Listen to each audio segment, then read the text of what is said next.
As the dignitaries are hurrying themselves off the planet, every ship is being brought up to ready status. Every vehicle, every personnel is getting ready.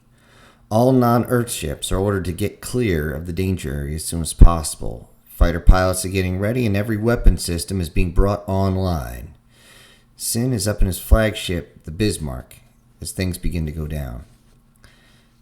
Sin asks, Admiral, how are things progressing? The Admiral responds, about approximately 65% now, sir, and rising. How long until your ship is ready for action? Another 10 minutes, sir. Well done. Make sure you double check with everyone and make sure you haven't missed a thing. Sin walks over the radio. This is Able 6 Actual. What are the conditions on the ground? A voice responds, 70% and still climbing, sir. We should have everything ready within an hour. Sinner replies, we might not have that long. The voice responds, affirmative, 30 minutes. Sin turns off the radio and turns on to another channel. Get me the Draconis and all the other Intersphere ships. The operator comes back on a few moments later. You have them, sir. This is General Sin. I'm sorry to cut off your holiday short, but circumstances have forced us all to go to work. Teresa says, would you mind explaining who and why someone is coming at you with a fleet the size of 2 clans? Sin responds, I can't explain who, but I'm pretty sure I can figure out why. Katana says, perhaps you could be more specific. Well, since Earth became known to other governments in the inner sphere, because of our ability to fight the clans and take back our planet without outside help, also that the clans along with the Free Worlds League have enjoyed an increasingly increased prosperity due to the appearance, others want it for themselves. Teresa asks, and there's any other reason? Sin looks at his monitor and says, only one. But it is one we would have to discover ourselves. Which is? Changing to wideband frequency so everyone can hear. I was hoping that this would be a broadcast at a more appropriate time. Sin takes a deep breath. It is the fact that we have come from Terra as well. Everyone on the bridge actually stops for a few seconds and looks at him. Have you ever heard of the Battletech 4 disaster? The only jump ship ever to try and jump through a black hole and was never seen again. However, when it jumped into this region of space. We're not sure how, but the extreme gravity of the black hole somehow bent time and landed it in the past. About 600 billion years ago. Or a million years ago. Earth time. Its cargo was not only a bounty of researchers, but criminals being transported to a penal colony. We have excavated the remains of the hull out of the New Mexico desert. It is without a doubt the correct ship, and its survivors are now its planet's inhabitants. Katana says, this is unbelievable. There's more. Because of our exposure to our star, which is far greater than that of Terra, and a gravitation stronger than that of Terra, combined with a mixture of DNA from the indigenous personnel, we have evolved. Though our appearance may not have changed much inside of... That's another story. The Khan of Clan Wolf cuts in. If this is true, then this planet must be protected at all costs. The Clan Jade Falcon Khan comes in. For once, we agree. We have found slight changes in the blood work of the people of this planet, and interbreeding has yielded far greater results than we could have anticipated. The Clan Wolf Khan comes in. This has been whispered throughout the clans, but until now we haven't been able to confirm our findings. The Admiral chimes in. Sir, the clan ships are heading back this way. Turns back towards Sin. Order, sir? Sin looks him dead in the eye. This is your area of expertise, Admiral, not mine. Organize the battle line. Yes, sir, he says, and the Admiral begins moving all the ships along with his own. Teresa, you know the rules, clanners. There was to be no naval battles. The Wolf Khan responds, but there's something here worth protecting, even at the cost of the rules. The clan battleships continue to move in position, with weapons beginning to be primed. Sin says, I thank you for your assistance. He turns to the others. Now, the rest of you will see what the cost is for real freedom. He gives the radio back to the operator. Admiral. Admiral responds, counting clan ships, we have increased our firepower by almost 100%. The voice over the radio. Sir, I have a request by the clans to deploy dropships to the planet. Have we found out who is approaching the planet? Yes, sir. It appears to be the Lyrans and a whole lot of mercenary support. Then Sin says, then tell our allies that we need to clear with the ground for coordinate landings and make sure they all have each other's IFF signals. Voice on the radio, yes, sir. The radio man is frantically trying to coordinate forces coming down, and within a few minutes, every single allied dropship is heading for the surface. The Admiral asks, what about you, sir? Wouldn't you like to head to the planet with your mech? Sin replies, a leader leads from the front, Admiral. If we can't stop him here, I will fight him on the ground. The Admiral says, yes, sir. Their position at the last of the dropship goes out of sight. Now they can visually see the enemy fleet. Space in front of the Earth fleet is seemingly packed with hundreds of ships. Dropships detach in preparation for landing, multiplying their numbers. Fighters are set free to engage, packing ships even more into a seemingly smaller and smaller space. Sin looks at the Admiral. I think now, sir. The Admiral commands out, prepare the main gun! The order is echoed back across the bridge, and the front of the Bismarck seems to open. Power begins to build as the Admiral gives directional orders. Aim for the center of their group. The Bismarck begins to pivot. Open communication to all ships. Standing tall with hate in his eyes. Ready all batteries. Open fire! With that, the universe's largest pulse particle cannon fires directly at the enemy fleet. Along the rest of the fleet, space begins to burn in between the two groups of ships. The main ship itself shakes from the burst, nearly knocking Sin off his feet. It takes a few seconds before the fire reaches the enemy fleet. The fire mixes with the enemy's volleys, and thousands of missiles explode, literally burning space. But the Earth has a few tricks up its sleeve more. Many of the nuclear missiles are armored and set specifically to withstand the volley of fire. The PPC detonates, and the first dozen ships are either knocked out or totally destroyed. The nukes blow up inside the enemy formation, causing many ships to lose power, drift, and run into each other. Despite this, the enemy continues to advance. The second and third volleys do similar damage, but do not stop the advance, and the enemy fleet continues to spread out to lessen the damage of each hit. By now, they are nearing standard weapons range, and firing gets so thick it's hard to find a target without getting hit. Fighters fill the skies as the ships continue to pummel each other. The Bismarck is far too close to use its main gun now, so it closes the gun ports itself. The auto guns continue to fire, picking off targets. Dropships begin pushing their way through the lines and aiming for the surface, while orbital defense satellites run hot, throwing everything they have at the enemy. The incoming dropships don't even seem to be phased as they continue to push to the surface. The Bismarck is the main target and is continually pounded by enemy fire. It isn't until enemy fleets are at point-blank range that another round of dots enter the radar. An operator yells out, "Sir, we have more incoming. It's..." Oh my God. "It's the colony, sir. Their ships are on the way." The Admiral responds, "We'll take all the help we can get. Right now, focus on..." Ah! With that, the Bismarck goes adrift. The auto guns are still firing, but aside from that, she is dead in the water. On the planet, the word of the Bismarck being taken out spreads fast, and then fire in the room is covered in gasoline. On the ground, a bunch of light mechs, piloted by citizens in one town just outside of Buffalo.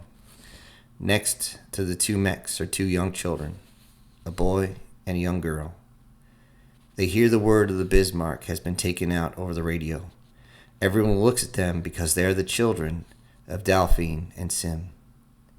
A girl asks, "Oh shit, Father was on that ship."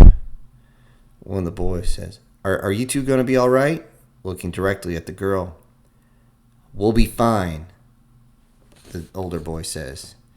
They hear the radio call of over 50 dropships making their way to the surface. Another young boy says, "How are we supposed to fight that many?" Another girl says, "Without the general and his fighters, we can't fight that much. There's just too many of them." The oldest boy, "We can't go down without fighting. Father would want us to go on, no matter what the odds." He starts running towards his mech and climbing up the side. "Are you with me, or do I fight this battle alone?" With that, they all mount up and are called in to get coordinates to the enemy landing point. As they get close, a girl calls to a friend to the mech next to her. It has the radar dish rotating on top of it. "Can you get a fix on the enemy's location?" The oldest boy says, "Forget the radar, here they come." The enemy mechs begin to cross the bridge. "All right, guys, let them have it."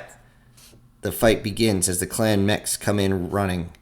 Now the enemy is getting engaged by two sides. Though a group of Sin's children is only light mechs, the numbers make up the difference. Even the clan commander, commanding a heavy lance, is impressed by the ferocity of the children's fight. The first skirmish does not last long, but that is only one of many. In Confederation territory, every person able and or willing to fight is armed and moving. Battle mechs rush to areas as others are dropped in. Armor and infantry engaged at will, and the sky is filled with aircraft. Cruise missiles slam in the dropships as they try to make it to the surface. In the U.S., the big guns are moved into place, and any enemy heading to the ground is pummeled by ground fire. Once down, the enemy is dialed in and artillery falls on top of them. They may not have many mechs, but they have plenty of standard weapons. In the east, each mech and dropship has to fight off dozens of fighters in elemental suits. Though they lack the firepower of a mech, they can swarm and tear apart a mech in about a minute. Each section fights differently, and that keeps the enemy guessing. The fighting does not stop. Somewhere on the planet's surface and in space, there is always fighting. Any rest on either side is usually to reload and repair before going out again. Clan warriors are embedded with humans as they scurry around trying to keep pushing the enemy back. This goes on for 3 weeks. Around a campfire, several young children lay, trying to sleep as others stand guard and work on their machines. Clan warriors stood watch as well, but only a few would come down to check on the children. As the young boy came down to stoke the fire, he pulls a blanket higher over the shoulder of a young girl. That's when he hears the voice behind him. A female voice says, "So, how are you holding up?" "I'm fine," he says. "You look like you used some rest, at least." The boy takes a deep breath. "What I could use is a working ER laser and some more missiles." The young woman says, "You could try and look strong all you want, but you need to give your young body time to recover." The boy says, "I know, but I need to get these repairs done before dawn. I don't know what's going to happen, so I have to be ready." The female says, "Admirable. That's why I came to help you." The boy says, "I appreciate it, Robin." She says, "Don't mention it." They work together through the night to get the repairs finished before the morning. The boy is passed out next to the foot of his mech when the small hand shakes him awake. A girl's voice goes, Nick, it's time to wake up." Forcing his eyes open, he sees his sister in front of him. "Cindy, what is it? "It's time to eat," she says. She hands him a plate that is sparse and has one of her own in her hand. He eats everything down and tries to get moving again. In less than an hour, they're up in their mechs and they're marching on. Most of the group is trying to fight sleep as their mechs limp along. The time fighting has damaged most of their mechs, and without a refit, they have to fight with ammo pods that are nearly empty, and almost half of their energy weapons are malfunctioning or broken. Still, they drive on. Their group of about 20 mechs with a few pieces of armor and supply trucks that are nearby are empty. As they move, they begin to hear a distress call. At first, they listen to find out who it is. Then the children hear something that boosts their spirits. A voice comes over. "This is Able 6 calling any Confederation forces. We've hit the last stronghold on the continent, but we need every available unit to continue the assault. Anyone respond." Robin keys her radio. "This is Battle Group Rho. We will be at your location in approximately 5 minutes. The voice back. "Roger, Battle Group Rho. Be advised, it looks like we've pulled everything into this spot. Expect heavy resistance." Affirmative, Able 6. They push as fast as their slowest mech can go. It's hard for the children not to push the throttle, but they were taught better. As they approach, they can see pillars of smoke rising as mechs and armor burned. As they cross the final rise, they can see the fight has become almost insane. Friendly and enemy units blasting each other in a complete firestorm. Robin keys the mic. "You know the drill. Line up." With that, the mechs take the center and the armor is on the outside to form a line and begin to check targets in their second. "Ready, first barrage." Each mech and tank locks onto the enemy unit. "Fire!" With that, the first volley is away and a line of enemy units falls. The next volley and third go the same, each one taking an even more larger section out of the enemy. Now they are within enemy weapons range.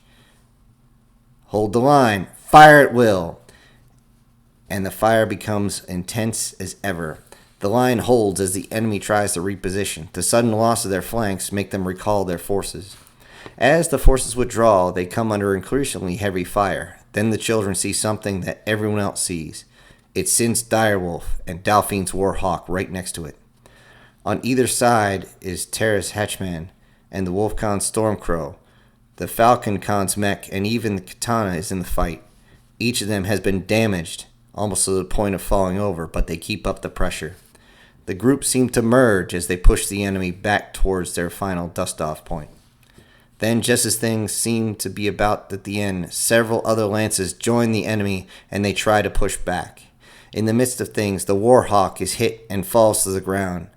A reaction like that could only mean that the pilot is hit.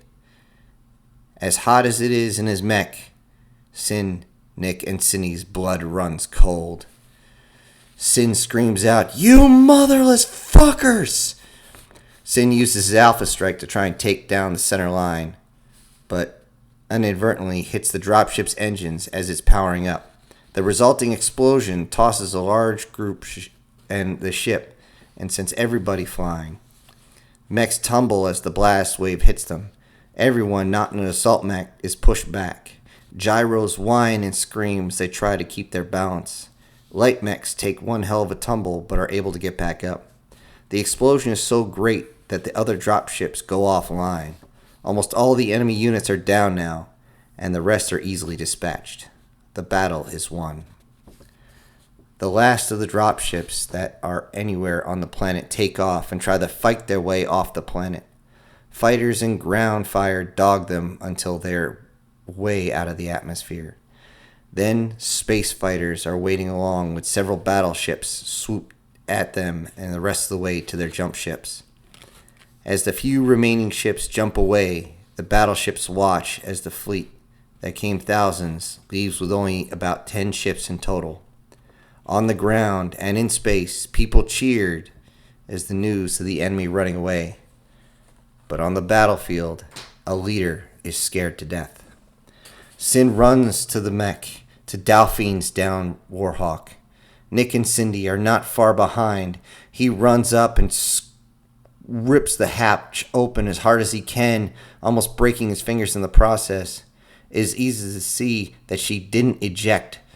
Cindy and Nick hold the hatch open as Sin goes in to retrieve Delphine. He comes up with her in his arms.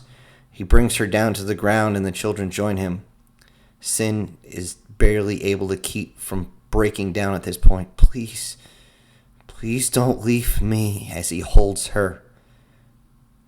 You saved me before. Don't leave me now. I need you, Delphine. We need you.